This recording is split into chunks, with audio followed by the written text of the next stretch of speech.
CNIC number, یہ 13 ہندسوں کا نمبر ہر پاکستانی کے لیے بالکل مختلف ہے۔ یہ 3 حصوں پر مشتمل ہے۔ پہلا حصہ جو 5 ہندسوں پر مشتمل ہے، یعنی 1 2 1 0 1، اس کا پہلا ہندسہ 1 ہے جو صوبے کی شناخت کرتا ہے۔ جن لوگوں کا شناختی کارڈ نمبر 1 سے شروع ہوتا ہے وہ صوبہ خیبر پختونخوا کے رہائشی ہیں۔ اسی طرح 2 فاٹا، 3 پنجاب، 4 سندھ، 5 بلوچستان، 6 اسلام آباد، 7 صوبہ گلگت بلتستان کی نمائندگی کرتے ہیں۔ شناختی کارڈ میں دوسرا ہندسہ آپ کے ڈویژن کو ظاہر کرتا ہے، جس کا مطلب یہ ہے کہ ہر ایک ہندسہ صوبے میں ایک مختلف ڈویژن کی نشاندہی کرتا ہے، جبکہ باقی 3 ہندسوں سے آپ کے ضلع، تحصیل اور یونین کونسل کی نمائندگی ہوتی ہے۔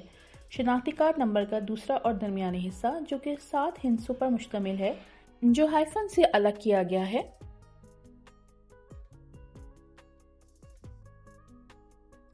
بنیادی طور پر ایک شہری کے خاندانی نمبر کا کوڈ ہے۔ یہ کوڈ ایک شہری کے خاندانی شجرے کو تشکیل دیتا ہے۔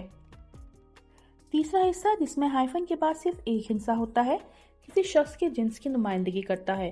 مرد کے لیے طاق ہندسے یعنی 1 3 5 7 9 استعمال کیے جاتے ہیں، جبکہ خواتین کے لیے 2 4 6 8 استعمال کیے جاتے ہیں۔ نادرہ کے خودکار نظام سے اس طرح ایک شناختی کارڈ نمبر تیار ہوتا ہے۔